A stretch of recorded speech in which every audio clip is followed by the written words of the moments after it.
Dok čekamo formiranje vlasti, donosimo poneku priču iz gradova u Bosni i Hercegovini. Naredna je iz Bosanske Krupe, gdje 50% učenika osnovnih škola nemaju ni pola marke dnevno. Naravno, Bosanska Krupa je samo primjer. U Bosanskoj Krupi sutra će 209 osnovaca krenuti u školu, a neće imati ni pola marke koliko je potrebno za najjeftiniji sendvič u gradu. Tako je bilo i prošle godine sve do decembra. Tada su Almir i Jasmina s prijateljima pokrenuli akciju Škola bez gladne djece. Prikupljanjem donacija osigurali su novac za užinu u 4 škole u Bosanskoj Krupi. Podatke da gotovo pola učenika u ovom gradu nema pola marke dnevno dobili su iz Centra za socijalni rad i osnovnih škola. Njihov ulazak u školu od tada je postao jedina radost za djecu. Procedura znači od početka kad se sakupi određeni broj novca, znači za mjesec dana. Uplati se znači u lokalnom fast foodu ovdje u okolini škole gdje nema 20 metara. U fast foodu znači ovi dobiju spisak te djece koja su tačno djeca, oni su već upućeni.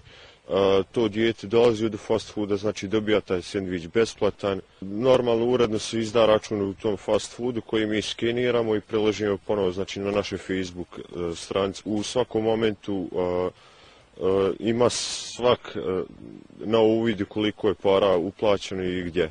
Niko osim u fast foodu ne zna imena siromašne djece. Svi osim djece trebalo bi da budu zabrinuti zbog njihovog socijalnog stanja. To su najugroženije porodice, većinom znači oba roditelja koja nisu zaposlena i znači apsolutno nemaju nikakvog primanja ili djeca sa posebnim potrebama također. Ovo je prva osnovna škola u Bosanskoj Krupi. Ovdje je 87 učenika, uglavnom osnovaca od 1. do 6. razreda, dolazilo bez pola marke dnevno. Direktorica kaže da je već dugo takvo stanje. Organizujemo jednim dijelom, mada ne velikim dijelom, preko vijeća učenika, vijeća roditelja i oni nam puno pomažu i pojedinih roditelja ovako koji se sami javljaju da pomognu djecu, bezbjede sendvič, uplate vrše mjesečno i uvijek idu za različite učenike, tako da se ne osjećaju neki učenici zapostavljeni, da jedni uvijek dobiju, drugi ne. Akcijom Škola bez gladne djece prikuplja se dovoljno novca za sve. Planiramo nastaviti i dalje ako Bog, da sve zavisi od uplata. Planiramo sad uplati za februar zato što već postoje novčana sredstva, znači od donatora koji su se uplaćivali. Najjeftiniji sendviči nisu jedino što nedostaje učenicima u Bosanskoj Krupi. Škole su bez grijanja i bez osnovnih uvjeta za rad. Za akciju Škola bez gladne djece mnogi ne mogu uplatiti veće donacije jer akcija nije registrovana kao udruženje.